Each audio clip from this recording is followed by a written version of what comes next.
How are you guys? Look at this. There's some light in here finally. My stupid stuff goes. Okay.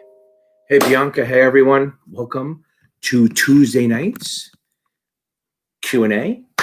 Hi, I'm Ken Finnan from Capital Advantage Tutoring.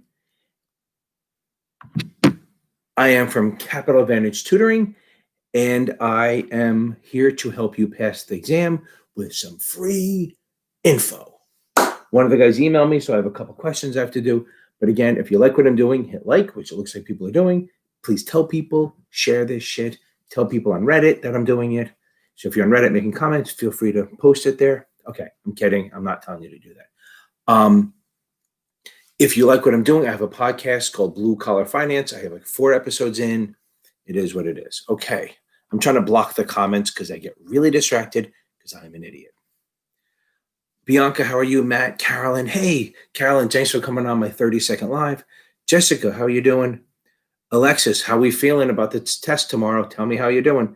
Cynthia, awesome. Richard, John, hey, I just saw you a little while ago. Shauna, Mark, I think you have good news, don't you? There's a Mark.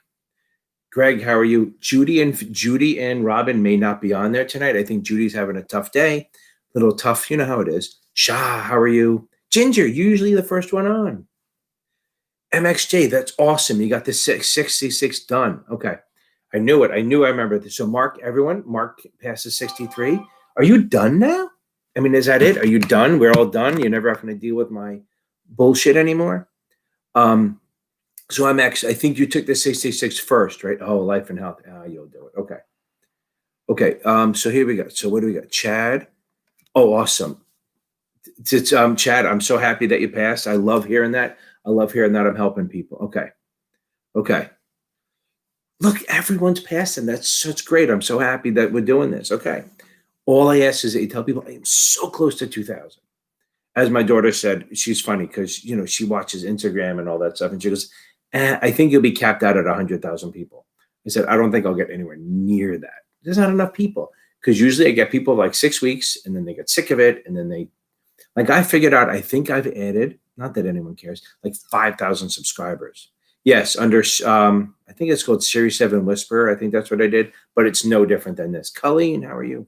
Mary, we got this. Okay, so let's go into this. Okay, so Alexis, okay, couple things. Chad, listen, it doesn't matter how many times you take it. Just fucking take it. Just get it over with, get it out of your way, and just go from there. Okay. Also, anyone who's looking for, here's my pitch. Anyone who's looking for materials, you go into my description. You can get STC a nice discount, or if you want the budget one, which is great as a supplement and all that is achievable, you can do that too, either one of those. All those of you who are done with exams, go down a little lower, and there's some great books there through Amazon and that I have on there. Like there's a couple good ones that are entertaining. I mean, they're not like, nail biters, but they're good stuff and they help you with the business a little bit. Okay. Now, so if you're good with the options and you're good with the suitability, you should be fine. Alexis and guys, if you're taking the test in the next day or so, please find my suitability video and go and do that. Okay. Do the suitability video because I think a lot of people say it helps. Also, I started deleting some of my older lives because, I mean, who's going to watch one from 4 months ago? Because it's so all over the place. So this way people can actually see the other videos, because I realized that if you look on my channel, you only see the lives. Okay. Yeah, Greg. So everyone help out Mark. If you want to give Greg a little pointer on the, what do you call it? On the 63, that'd be great, because we're working together now. Okay. Oh, Carolyn found me on Instagram. That's pretty funny. Okay, so let's go through the questions. Somebody asked me a couple questions, which is great. I love when people email me questions and stuff like that. Okay. Oh, I'm so happy for this. Okay. So I will. Yeah. No, Richard. I do not think that the straddles will be on there, but understand what they are. So a straddle, so if you buy a call, you want the stock to go up. And then if you also at the same time buy a put, when you buy the put, you want it to go down. So if you buy a call and you buy a put, you want it to go up or down. So if you buy them, it's a long straddle. You're buying a call, buying a put. You want volatility. Okay. Yeah, I'm trying to do the playlist. It's making it easier. So if you buy a call and buy a put, buy a call, I want it to go up. Buy a put, I want it to go down. So I want volatility. I want it to move. And what I do is Sonny, that's awesome. Welcome aboard. Shah. Okay. I love talking to each other. I still don't know if my family knows I do this as much, but whatever. They're probably on here making fun of me. Also, the person I said I was going to do a lesson with she agreed. So Monday, I'm going to do a lesson and then broadcast it. So everyone can, not live because that would be cruel, but I'm going to put it on there and then I'm going to post it so you can see what happens. And you can see how everyone has the same, yeah, Bert, I told you to get on here. I knew that. I'm so happy for you. Okay. No, Sonny, I'll explain that in a second. Robin, you are on here. Okay. Now, Bert, I am so happy for you. I am so happy. I wasn't worried about you, but I knew that you were nervous. So the girl, she agreed to we're going to do a lesson on Monday and then I'll rebroadcast it because then you can see how people are. So then you can see that you guys aren't the only ones asking dumb questions and stuff like that. There you are. You're using your old name. What happened? Okay. So, because she's great and she's such a sport, so it's good stuff. Okay, so now, I'll explain the SIE in a second. I want to get to some of the questions. So, okay, so let's see. So, a couple questions regarding the exam. Also, I don't know how somebody said they can't see the comments when they watch the repeat. Does somebody know how to do that? Okay. I don't know if it shows up on the repeat or you have to hit a button. If not, I'm going to try to repeat the questions when they do this. Okay. So now, one question: the call feature is good for the issuer. Correct. The call feature is the ability for the issuer to call the bond back from you. They would do that when the interest rates drop, so they can pay less money. Say they have a 5% bond, rates drop to 2, they can issue a 2% bond. Use that money and buy back the bond, and now they only pay 2 and you're screwed. So call features are bad for you, which means if it's a callable bond, it's going to have a little bit higher coupon than a non-callable bond. Okay. So now, call protection is good for the investor. Call protection is good for the investor. Okay. I love all this chatting. I'm not even reading it. Okay. So I know assets under management applies to mutual funds, but does it apply for wrap accounts too? Well, it does in a way because your fee-based accounts are going to be based on the what are you going to call it? It's going to be based on how much assets you have. So if on the investment advisory world, if you have a fee-based account, you're going to get like 1% of like the assets and stuff like that. Okay. If someone wants high risk volatility, would they look at high beta or high alpha? I'm pretty sure we mean a beta of 1.5 versus 2, and it's true. So beta, by the way, Robin, I'm going to do questions in a second, and it's fine. I see your question. But if I don't answer it in the next 20, 30 minutes, just put it up there again because I'm not reading all this stuff. Okay. Because I think people are helping each other out. Okay.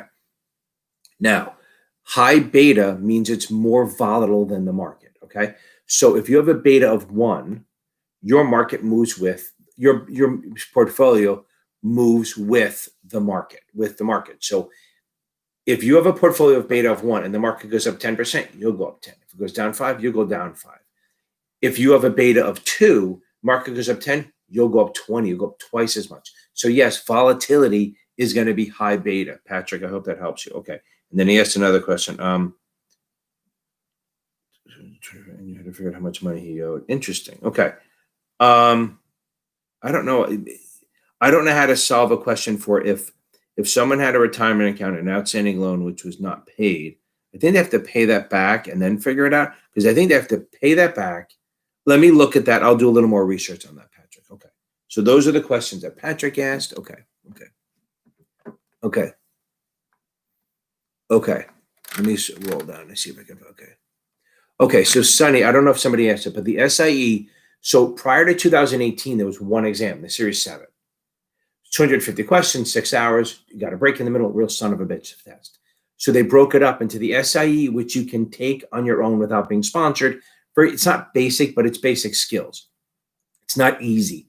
Some people it's easy, some people it's not. It's not all that. It's like 75 questions, okay? So that's going to be very basic stuff like about risk and reward risks and regulations and product knowledge. The Series 7 top off is the second part. So if you're going to take the 6, the 7, the 79, all these exams, you'll take the SIE first, which you can take before you start working.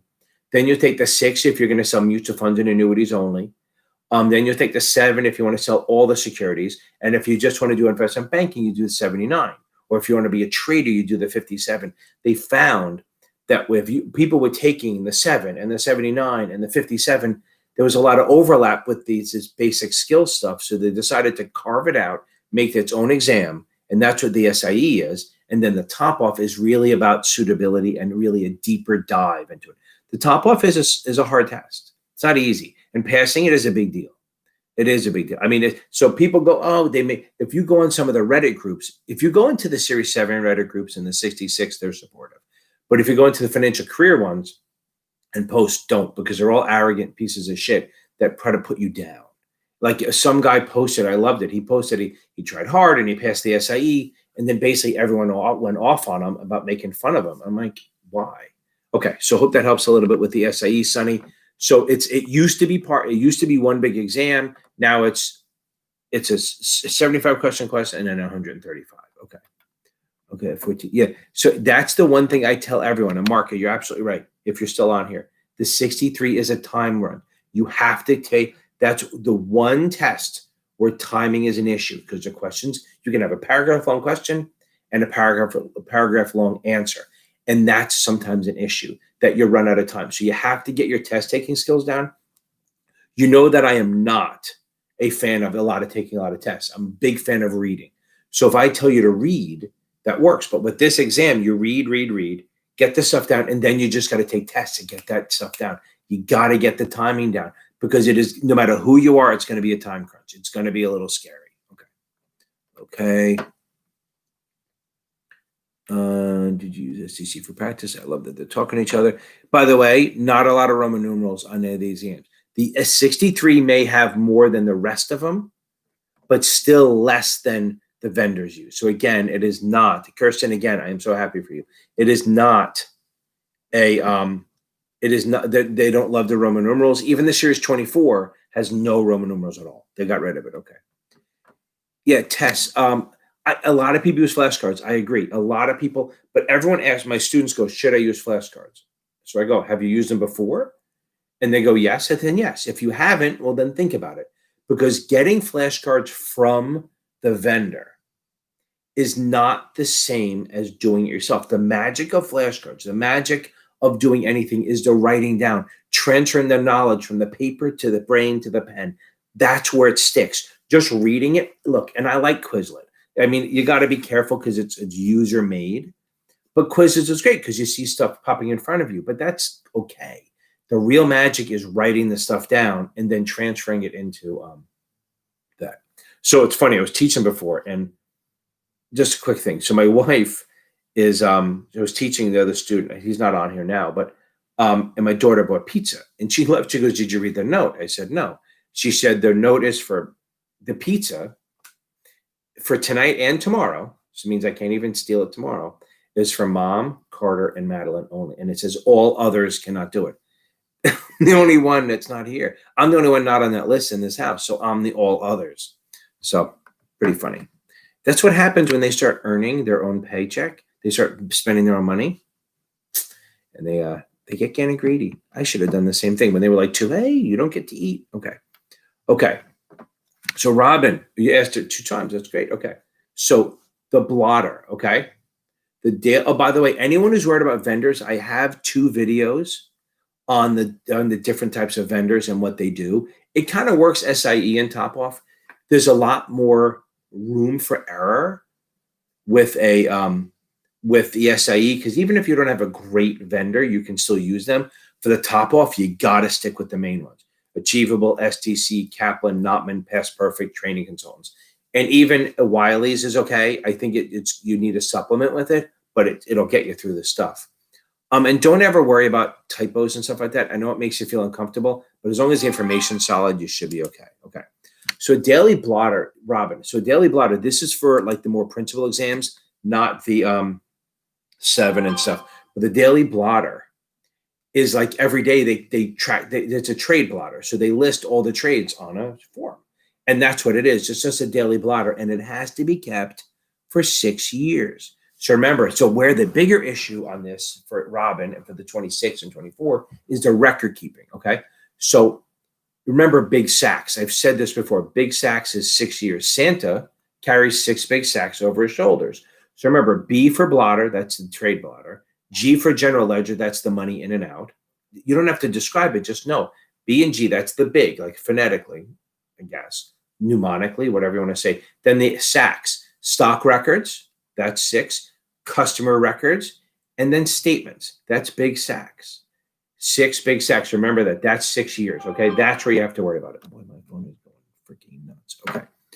Okay, I do have a student. I think Matt's on here. I'm having a student after. I'm meeting with him after. Okay. And he's taking the 63. We thought it was Thursday. Then we found out it was now. Okay, Kiana, I hope you're getting feedback on the Past Perfect. Yeah, you'll be fine with it. It's just they go deep and they do the math. Do not worry about math on the SIE. If you get one question on math, whether it's current yield or maybe a stock split, that's kind of it. Other than that, you're really not going to get math. So Kiana, I think it's Kiana, I hope I'm saying it right, is that it's the big focus is the risks, and Past Perfect goes too deep. So kind of take it with a grain of salt. If you're not doing well, say you're scoring in the mid 70s, but you looked at all the questions, are the tricky ones or their math or computer computations and formulas, discount them and feel better. Don't worry about that. I hope that helps a little bit. Okay. Okay.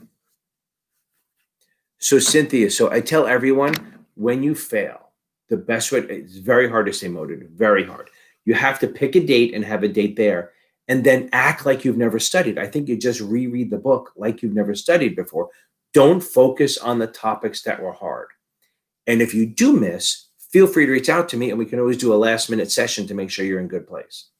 You know, it's free, but I'm just saying that that's what I do. I don't push that. I have enough students. I'm not worried about it. That's why I'm doing this to give back a little bit. Okay. Okay. Okay. So, okay. Oh, I'm happy. I'm trying to get through. I'm trying to do more Series 7 stuff for people because I have a lot of SIE. I'm trying to build a 7. Okay. So I think you guys are going back and forth on Mary. I think okay. Okay. Yeah. Okay. So yeah, I knew you were on here. Okay. So, oh no, I have another guy, Matt, that I'm dealing with. Okay. That it's working with. Okay. So, okay. Thank you, Greg. I appreciate that. Yeah. Matt Greenstein's on here. I keep calling you guys out. I apologize. Okay. So exempt. So remember something. If you, on the exam, they're not going to make you choose between exclusion or exempt. You will have to know that both of them, they mean you don't have to register. So I want you to think of that. Okay. We'll talk about that. So, yeah, Nicole, I saw you texted something. I don't remember what it was. But I've been teaching all day. So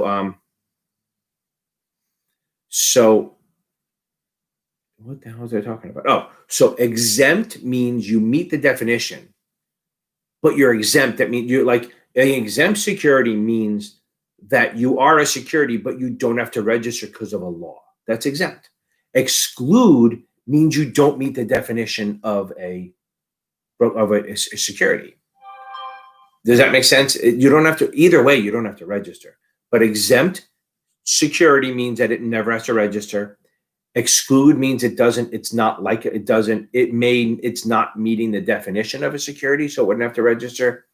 So exempt security is a security that doesn't have to register. An exempt transaction is for a non-exempt security, one that would normally have to register. Okay. It doesn't have to register because of the way you're doing it, not the security. Okay. Okay. Okay.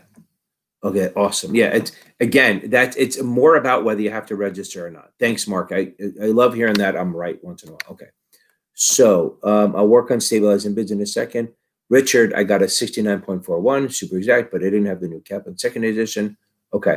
Yeah, that's okay. So the only problem with Kaplan, I like them that you can deep dive and all that. The videos are a little tough to watch because the guys make me look like I'm young. Okay. So Bianca, I want you to watch Thursday's thing. I actually did a thing on pre-refunding.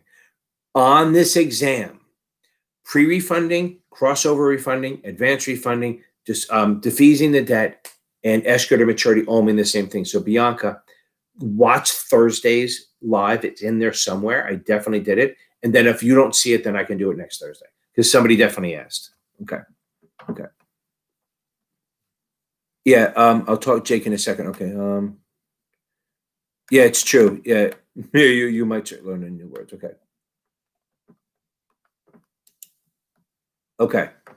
So here's the thing. So Sunny, yeah. So this live is great but it's all over the place because I ask questions.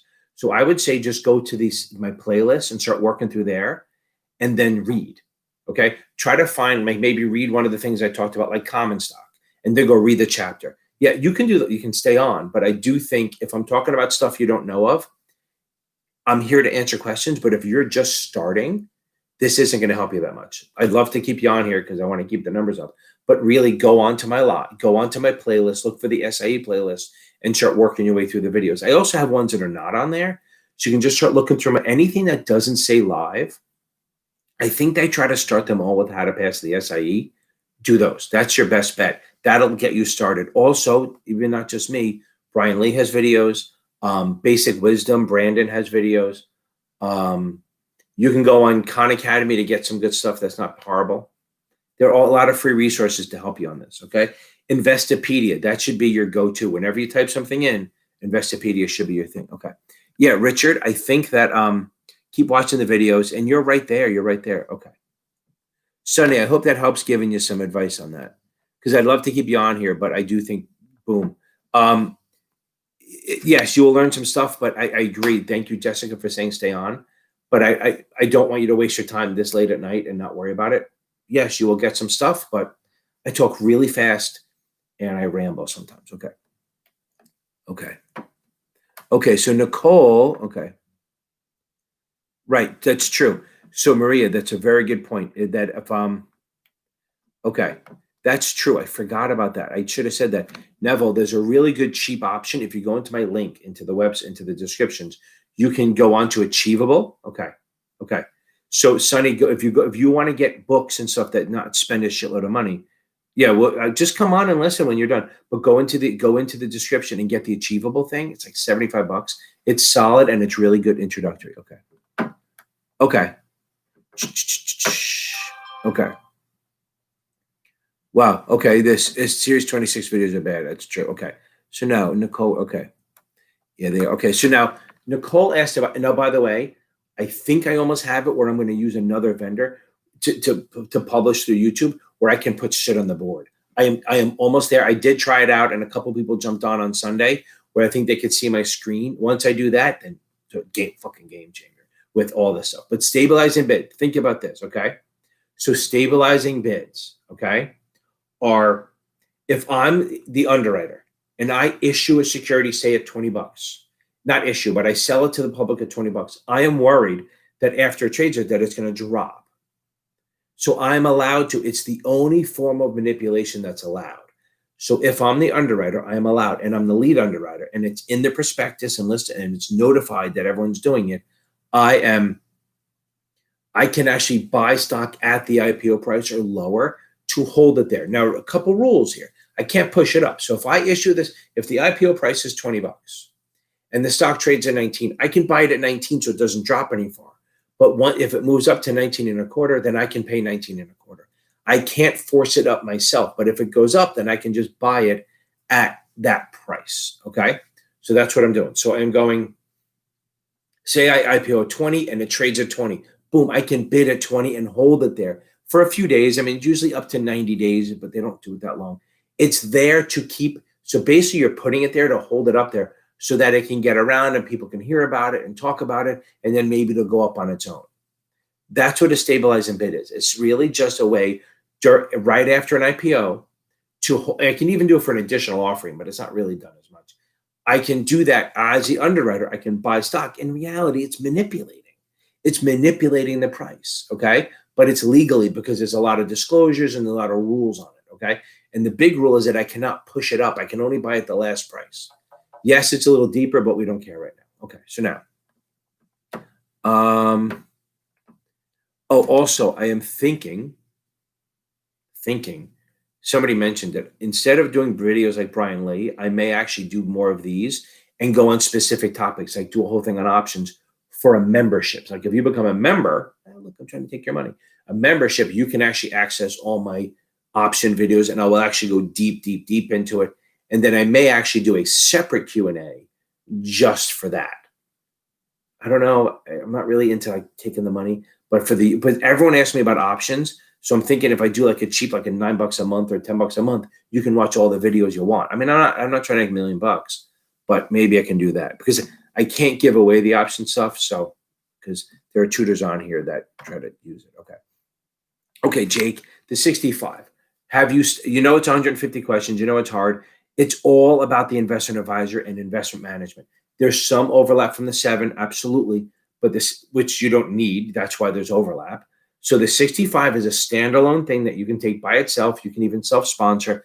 It's a bitch of a test, but okay, it's 100% passable if you focus on the reading and focus on the investment advisor stuff and the portfolio management stuff. I can go more into it on Thursday if you want. I'll come out and I'll look at the outline because not a lot of people go on here and ask about it. So I will look at the outline. I do teach it a lot, but I don't remember the outline. So I'll look at that and see if I can give you some pointers. Okay. Okay. Perfect. That's awesome. Okay. So now, Greg, the ADV for investment advisors. An investment advisor is a firm that gives advice as a business. It's not a broker-dealer. It's a firm. They have to fill out a form ADV. ADV Part 1 and ADV Part 2. ADV Part 1 is the facts. It gets filed. ADV Part 2 is a disclosure doc, and that gets sent to just making sure I don't have anybody on here. So ADV Part 2 is a disclosure doc. It's also called the brochure. That has to be given to clients hopefully 48 hours before they sign the contract. And there's some repercussions if there isn't, but they gave it to them 48 hours ahead of time, and it's all disclosed as like how you do the fees, how you manage money, your educational background, and then every year you have to update it and then send it to the clients if there's a change. But when I took the test, they didn't say if there's a change. It's just how often do you send this to your client? Part 2, it's every year. Greg, I hope that helps. Okay. So basically, if they ask what the difference is, you must be on Past Perfect because only Past Perfect would ask the difference. A partnership agreement, certificate of limited partnership is just their certificate saying this is a limited partnership. Like it's what we file. The partnership agreement is the agreement between the partners on what percentage, all that stuff like that. And only Past Perfect, not the event, not even the test would ask the difference between them. Okay. Maria, again, I agree. Kaplan has so let's go over this. So STC has crunch time facts.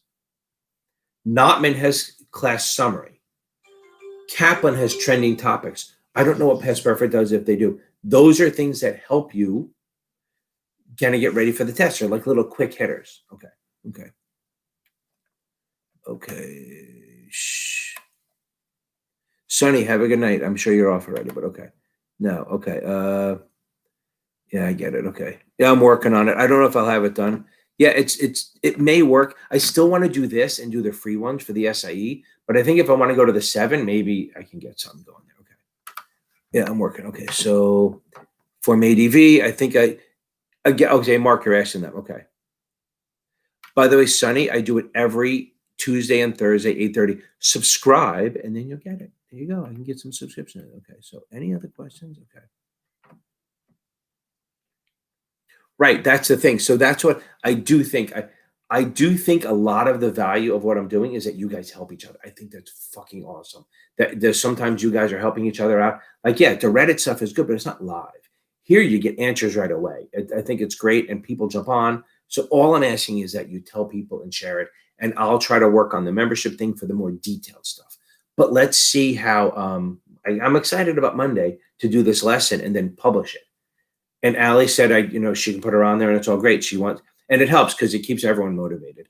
And I think what happens is you'll hear I'll explain stuff on a one-on-one instead of my distracted ADD ass doing this. You'll get to see again how other people ask questions and how you think that you think, oh, I'm dumb, but you're not. Because Allie's very smart, but we're working on the confidence part, right? So that's all it is. I'm ratting you out. Okay. So, okay.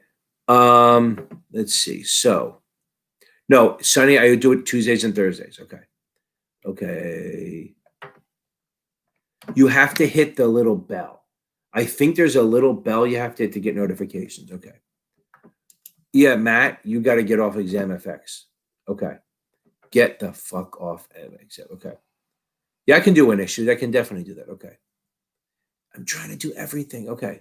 Okay. Yeah. Okay. So Jessica, yeah, I'm going to get to Alondra in a second. I'm going to talk about that. Okay. So,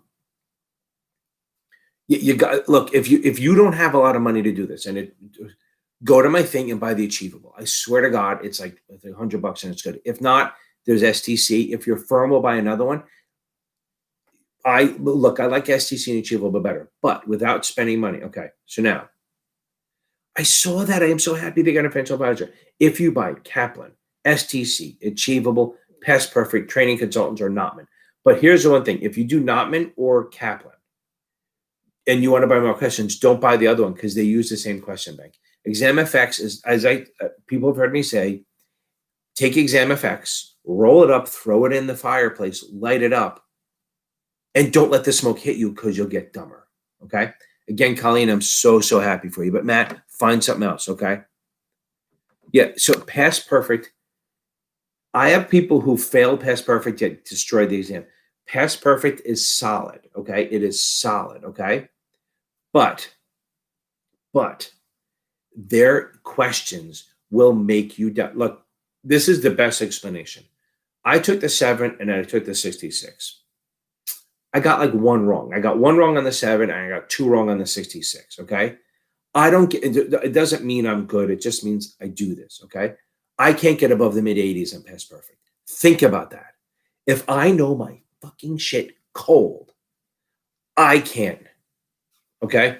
I can't get past as an 85 on the Past Perfect. Jessica, what I'm saying is that if you have Past Perfect already, get the Achievable as a supplement. So that's my point. If you have Past Perfect, get Achievable to find a middle ground. Because the problem is, look, really, if you stick with Past Perfect and you start passing, you're going to destroy the test. That's fine. It's just sometimes it takes harder to get over. Yeah, Colleen, I'm so happy for you. I see you on LinkedIn all the time doing that stuff. I think it's great. You're going to rock this thing. You're doing everything right. Okay. So wait, somebody asked a question. Oh, Alondra, when issued securities. Okay. So this is what you have to know about when issued. When issued is like for a muni or something that has actually been authorized to be issued, but hasn't, the securities had this, the actual certificates haven't been printed or issued yet. So you can actually buy these things. It's usually from munis or like a lot of times there's like I remember when I was younger, when I was on the floor, there was sometimes when it was like a stock, like the merger, there was like a merger between two companies and it wasn't finalized yet. So the new stock would trade when issued. Okay. And what it means is that it settles when it issues. So you really don't know the final money amount, especially with a bond, because there's accrued interest and all that. So if a when issued means you buy it and you don't know what the final cost is going to be, because you don't know when it's going to settle, so you don't know when it's going to stop accruing interest. That's all it is. And just know that basically all the settlement stuff is dictated by the terms of the agreement. Again, it still trades, it's still doable. It's not, and again, if you get one question on it, I'd be very surprised. More than one. Okay.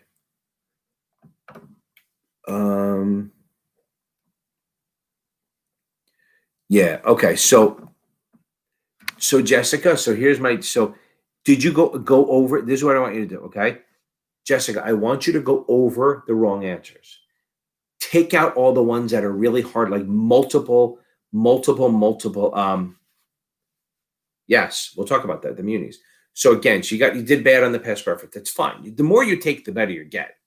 But go over, take out the ones that are like hard math or two maths, or sometimes in the answers, they go, this would not be on the exam. Throw those out and rescore yourself manually and see how you did. You'll probably be closer to a 70, okay?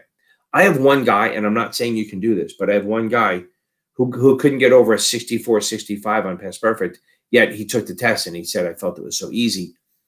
But remember, I was bouncing stuff off of him, and he knew his stuff. It's just he kept getting screwed up by the types of questions. Okay, so okay, yeah, I'm telling you. Okay, so so now muni. So let's talk about munis real quick. Okay, so muni bonds, there's two real types. There's GOs and there's revenues, right? Okay, so munis in general are issued by the state or the town or the locality. So always think entities tax themselves. So treasuries are taxed by the federal government because they're issued by the federal government. They're taxed by the federal government. If you have a state bond so munis are issued by the states, so they're taxed by the states, not the Fed. Now, if you buy one in your own state, you don't pay any taxes at all. So if you live in New Jersey and you buy a New Jersey bond, you should not have to pay any taxes at all. If you buy one in another state like New York, you might have to pay Jersey taxes. But there's also the territories. U.S. Virgin Islands, American Samoa, Puerto Rico, and Guam. If they issue a bond, there's no taxes because they're territories at all. So that's the tax part, okay? But remember, it's the interest that's not taxable. If you buy and sell them, you pay taxes. Capital gains is always taxable. Everyone repeat that. Say that. Capital gains are always taxable.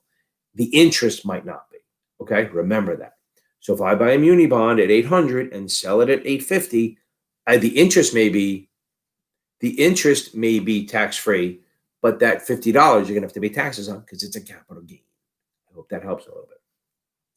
GOs I issue for shit that's free. So like a high school, like if you go to high school, it doesn't cost. A library doesn't cost. City Hall doesn't cost. Regular roads don't cost. Stuff like that. GOs, that's what they use GOs to build. They issue a GO to pay for that because the GOs, the interest comes from the property taxes or what they call the ad valorem taxes or sales tax if it's a state one. But GOs are for free stuff and they get paid with property taxes because the thing doesn't make any money. Revenues are for things that cost money. Subways, tolls, buses, trains, airports, hospitals. All those things cost money to use. They generate revenue, and the revenue pays the interest. So again, since a high school doesn't generate money, they have to use taxes. It's not self-supporting, so they need the taxes to pay the interest on the bond. A revenue generates money, so they're going to use the revenue from the interest from the project to pay the interest on the bond. Now, one last thing on this. Most of the time, all munis are federally tax-free, unless it's like an industrial revenue bond, which is more for profit, like a stadium or something like that, then it might be subject to federal taxes because of AMT. I'm not going to go crazy into it, but that's what it is. Okay. So GOs are always tax-free, no AMT. Revenues are usually tax-free on the federal level, but they might be subject to AMT and go from there.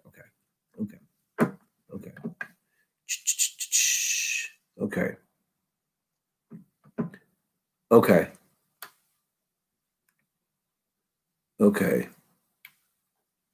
Why are they even questioning 2 or 3 choices? So what is that saying? Is that unachievable that there's only 2 or 3 choices? If there is, tell me. I'll talk to Brandon. Okay, so Greg, okay.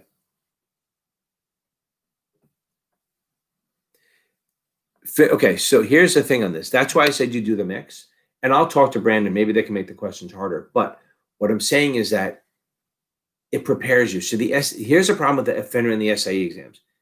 You always feel like you're failing. I always tell the story of the one girl who actually just had a baby with Paul Gasol. It's funny seeing her on Instagram. It's pretty funny. And she walked out of that halfway to the test, thought she was failing, and she passed. She nailed it, and then she did well. Okay, so now, so as an investment advisor, I can't charge performance-based fees.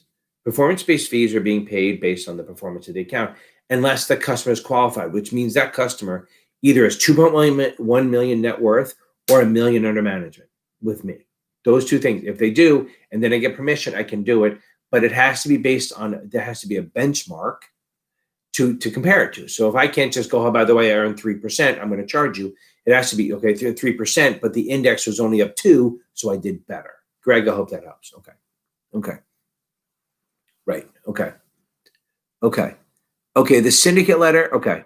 Okay. I hope that helps. Good. Okay. So the syndicate letter. Okay. Wow. Okay. Oh, on their chapter review, that's fine. But on the finals, they have 4, I hope. Okay. Because remember, the chapter exams are always about learning. And that's why I say with Achievable, I love them, but I think they're great as a supplement. Like you should and they're cheap enough. That's the thing. They're cheap enough to be a supplement. And then you have, if you have Pest Perfect or Kaplan or whatever it is, and you buy the Achievable as a supplement, it's a great way to add knowledge and to test yourself on the little stuff. Again, if you use it or not, I don't care. I mean, it's great. It's awesome that you would, but it doesn't bother me. Okay.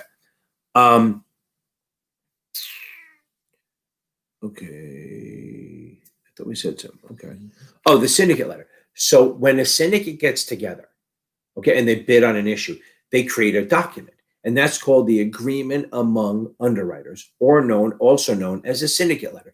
The syndicate letter lists like who the lead is, what each percentage is, whether it's Eastern or Western. Oh, Eastern or Western.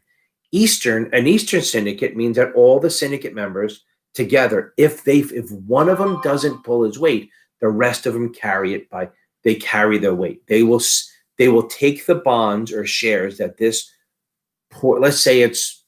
let's screw Goldman. Let's say Goldman doesn't sell enough shares. Goldman can handle the abuse. Goldman doesn't sell enough shares. Whatever they don't sell will be divvied up between the rest of the syndicate based on the original percentage, and they'll keep selling it. And then whatever, they keep redoing it and redoing it and redoing it. That's Eastern. It's basically you're together.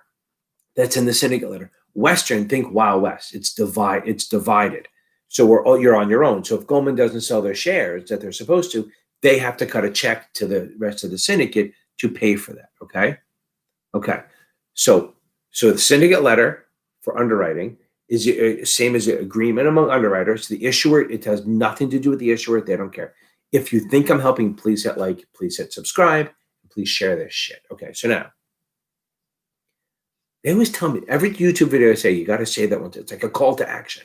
Okay. So now, the syndicate letter tells me that is basically the agreement among underwriters, and it gives all the rules. What percentage do we have? Stuff like that. I hope that helps. Okay.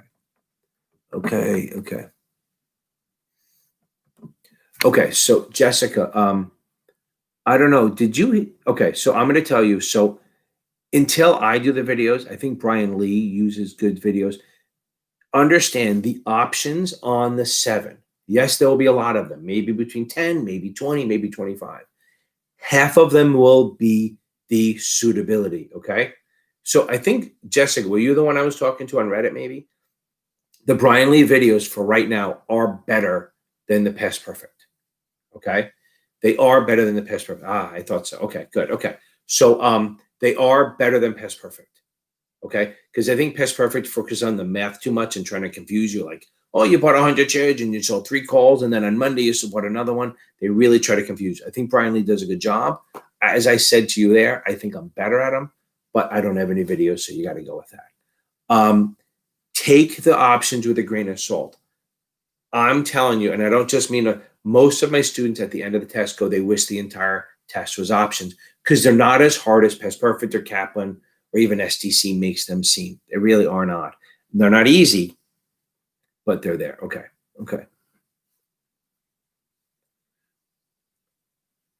Yeah. Okay. So after you pass the 7, so here's what happens. So people usually take a month or 2 for the SIE. They take a month or 2. They might take a month or 2 or longer for the 7, and then they average around 3 to 5 weeks for the 66. But I do have a lot of people who took the 66 first because they can do that before they get the job. Okay. Yeah. So that's the thing. So it could either be a handful, it could be 20 or 30, but sometimes it feels like it's easier than it is because they're not that hard. So it feels like there's less of them than there are. Okay. I think, here's the thing. I have students come to me, I've been doing this so long. Yeah, but if you remember, from March till basically end of May, you couldn't even take the test. So basically, all we were doing was maintaining. I have a lot of students that I basically didn't see for 2 months, and maybe I talked to them on the phone to make sure they were kind of moving forward, not its lesson, because you couldn't do anything from the middle of March till May, and then in May and June, you couldn't even find a date to book the test. So, okay. Yeah, I think bonds are big on this. So it's bonds and suitability. And again, not the nitty gritty of finding yield to maturity or yield to call on the bonds, but understanding the suitability. Okay. Okay. Right. Okay. Yeah. COVID, yeah, kind of COVID screwed it up. It kind of messed, but it did help people because I definitely have some people that I talked to that they're like Morgan Stanley, I think, kind of waived that whole you have to be done in 6 months kind of thing. I think Edward Jones started giving people more than one chance on the 7. Okay. Okay. I think we're good. I don't want to waste everyone's time. I'm happy you guys are talking. Again, the next one over the next month or so, I think I'm going to start doing the paid videos, then set up a membership thing, blah, blah, blah. Okay. The second thing is I'm hoping by Thursday, if not Thursday, by Tuesday, to have this thing figured out where I can put stuff. If you guys ask a question, yeah, I can do that. I can do that very quickly. Where I can put stuff on there and you can see my screen when I draw and all crap. Should be fun. We can get some real stuff done. Okay. So now, very quickly for the 63, 65, 66, broker dealers are firms. Their job. Okay. So broker dealers is a firm. It's always a firm. It's never an individual. Okay. Okay. Now, interesting. Okay. Okay. That's fair. Okay. So now, if you mean like convert the treasury spreads. Yeah. I remember, Greg, you said that, and that's very important. So always remember all the numbers they give you on treasuries is out of 32. Sorry, Tess. I know it's my ADD. I can't help it. Okay. So now, broker dealer is a firm that registers with the SEC, FINRA, and the state, and they affect securities transactions. Remember, SEC, FINRA, and the state. It's always a firm. They can collect commissions. They're the only firm that can execute transactions. IAs can't. Agents are individuals that work for the broker dealer affecting securities transactions. They only register FINRA and the state, not SEC. The SEC does not do individuals. IAs, investment advisors, are firms, okay? Firms. It is a firm that gives advice as a business. So that registers either SEC or the state, never both, depending on assets under management, stuff like that. Again, I'm doing very broad. IARs are the individuals that work for the IA. They only register on the state level, okay? Okay, Matt, before I jump off, I'll do this. So again, broker-dealer firm, agent works for them. IA firm, IAR works for them. Okay, now, Reg NMS, don't kill yourself on that. Just know it's, so here's the thing. So 605 is best execution. It's a monthly report on best execution. 606 is usually the payment for order flow. That's quarterly. It's not as important. 611, I always forget what it was. And don't sweat. I'm telling you, they're not going to ask that. Just understand that 605 is a monthly report. 606 is quarterly. Think 605 is more important because it's an earlier number. Best execution, monthly. 606 is about payment for order flow. Do I accept money to get orders and stuff like that? I always forget what 611 is. I don't really care though. So he means treasury. So what it is what they're talking about treasury spreads. Like if you see 98.04, that means 430 seconds. Okay. Okay. And then if you see 98.08, it's 830 seconds. So know how to do 430 seconds by 830 seconds and know the spread. Okay. Okay. Okay. So now, okay. Perfect. Okay. Yeah. Just again, the rules are the rules. Don't go too crazy. Okay. And if I answer a fucking question, hit a like. And if I don't answer a question, hit a like. I'm kidding. I just say it because I see it up there. Okay. So now, Matt, you're not screwed. Okay. So I want you to do this. I want you to focus on reading. If you're scoring well on exam effects, it's not saying you can't pass. It's just that you have to know this stuff solidly. So understand you should spend the next 3 days focusing on adding knowledge. And really what you could do, and I'm again, even if you go to them directly and not through my link, if you go to Achievable, the only reason I'm saying that is because it's only going to cost you $100 and you can get all new questions. And then you can see how you are. Okay, that's all I'm saying. So Again, if you don't do it, it's fine. But what you really have to focus on is focus on reading, reading, reading. You should probably take in tests unless you find somebody else's, but you can do it. I am telling you, if you're okay on options and you can figure out suitability, watch my suitability video. It's very good. Two things. One, watch the How to Pass the Series 6 video, Matt. Okay, you might have done it already, but it's really just an hour on mutual funds and annuities, which is on the exam. Then, yes. Oh, good. And then watch my suitability video. Everyone seems to think it really helps. I do think it'll help. Go through some of my product videos. Make sure you understand what I'm talking about. I think I have a GO and a revenue video. Okay. And free is free. Now, parity. Okay, Carolyn. So what do we do for parity? I wish I had this whole thing set up. So parity, and I'm gonna stop after that one. Okay. So Carolyn's question, I'm gonna end it because I do have a student in 8 minutes. Big old Phil. So now, hopefully he's still awake. Okay. So now, parity. So what do you do? So with a convertible bond or preferred, first thing you do, if they don't give you the ratio is how many shares you get if you convert. First thing you do is par divided by the convertible price, the at price. So if they say a bond's trading at 105 and it converts at 25, 25 is the at price. You do 100 or 1,000. So if it's a preferred, you do 100 divided by 25, gives you 4. If it's a bond, you do 1,000 divided by 25. Okay? So the first question, that gets you the ratio. So that's all you're doing. So if it's a preferred, it's 100 divided by the at price. If it's a bond, it's 1,000. Make sense? Okay. Then you take that number, that ratio, and multiply it times the common stock price. That's going to give you the bond parity. So if you say this, if they say the bond's convertible at 25 and the stock's trading at 28, you're going to do 40 or 4 if it's a preferred times 28. That's going to give you the new price compared to the bonds. God forbid they ask you the stock part. You take that ratio that we just got, the ratio, and take the market price of the bond or the preferred and divide that. Okay? I hope that helps. Does that make sense? So just remember, it's just 100. Really, even if you use 100 versus 1,000, the numbers should kind of coincide a little bit. Okay, I think that helps. Right, okay. Yeah, I think life and health is they're not super easy, but the best part about that is you can take it every day till you pass. Okay. I hope that helps everyone. Matt, you got this. I'll see you Thursday night, Matt Gunter. Keep reading, keep focusing on reading. Don't take tests the day before. And I think somebody used my line on Reddit, which is great. You don't take a test before the test because you goddamn don't run a marathon the night before they run a marathon. Okay? Okay. It's awesome. So listen, we got this, guys. Guys taking it tomorrow. I think I forgot your name. Hopefully you're done and asleep already. Everyone, good luck.